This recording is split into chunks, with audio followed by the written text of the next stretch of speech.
Вот эту платежку за июль месяц я получила недавно. В общем, суммы тут в 2 раза больше. Квитанция за август Айгуль Бекиева буквально шокировала. По ней она обязана заплатить 7,5 тысяч рублей. Из них почти половина, 3,5 тысячи, это новая графа – взнос на капитальный ремонт. Это нам начислили за 9 месяцев с ноября.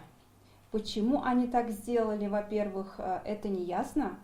Все очень возмущаются. Айгуль, как и сотни других жителей Салават-Купере, живет в квартире, полученной по программе социальной ипотеки. Как оказалось, в конце прошлого года их дома вошли в республиканскую программу капитального ремонта общего имущества. Мы понимаем, что возникает уже отдельная социальная ответственность перед людьми. И эту ситуацию разъяснить о том, что плата капитального ремонта, она обязательна. Справедливости ради, дома эти были сданы только 2 года назад, поэтому резонно может возникнуть вопрос, почему собирать на капремонт нужно уже сейчас. Однако местных жителей волнует даже не это, а то, почему они должны платить по факту, даже не будучи собственниками. У меня стоит сумма 2284 рубля. Аделина Фролова, сирота, в квартире живет по договору соцнайма, не понимает, почему платить должна и она. Вообще, если верить тому, что пишут в интернете, у меня идет 100% скидка, то есть этой графы в моей платежке не должно быть. Другая жительница микрорайона Алина Бережная получила квартиру по программе «Молодая семья», но в собственность не оформила. По условиям программы до конца выплаты ипотечного кредита жилье – это собственность Госжилфонда.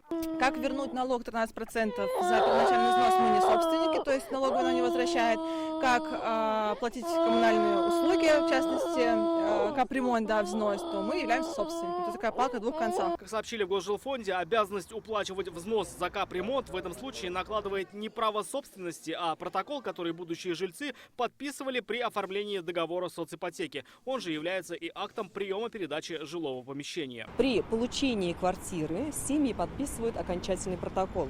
Окончательный протокол, по сути, является актом приема передачи квартиры. И в нем прописано, что с момента получения квартиры семья обязана оплачивать жилищно-коммунальные услуги, в том числе взнос за капитальный ремонт. На вопрос, почему сумма такая большая, ответили в фонде ЖКХ. По их словам, управляющей компанией в Салават-Купере является УК «Жилищный фонд». С января прошлого года, почти за год до включения домов Салават-Купере в программу капремонта, фонд и УК заключили агентский договор, согласно которому жильцы оплачивают взносы не на основании платежных документов управляющей компании, а на основании прямых начислений фонда. Для этого УК «Жилищный фонд» обязалась своевременно предоставлять данные о квартирах, но они вовремя не предоставлялись, поэтому начисления и копились. Исходные данные предоставлены в июне текущего года. При этом до перехода на прямые начисления УК «Жилищный фонд» начисления взносов на капремонт не производила, что повлекло за собой необходимость проведения до начисления взносов на капремонт с даты возникновения обязанности по их уплате.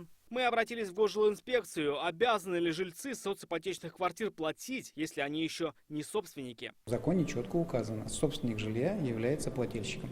И если он не собственник, обращение к нам, и мы прям в эту деталь будем вникать, потому что право же регулирует общие обычные вопросы. Но когда возникают нюансы, к ним нужно применение. Соответственно, в инспекции сформируется та или иная правовая позиция. Поэтому мы посмотрим очень интересный вопрос по ипотечным, допустим, вещам. Здесь много вопросов. Что за агентский договор, почему УК просрочила предоставление данных и почему теперь должны страдать казанцы? Жители Салават-Купере обратились в прокуратуру. Также ждут разъяснений от управляющей компании. Рамиль Шайдун, Альбин Минаева, ТНВ, Казань.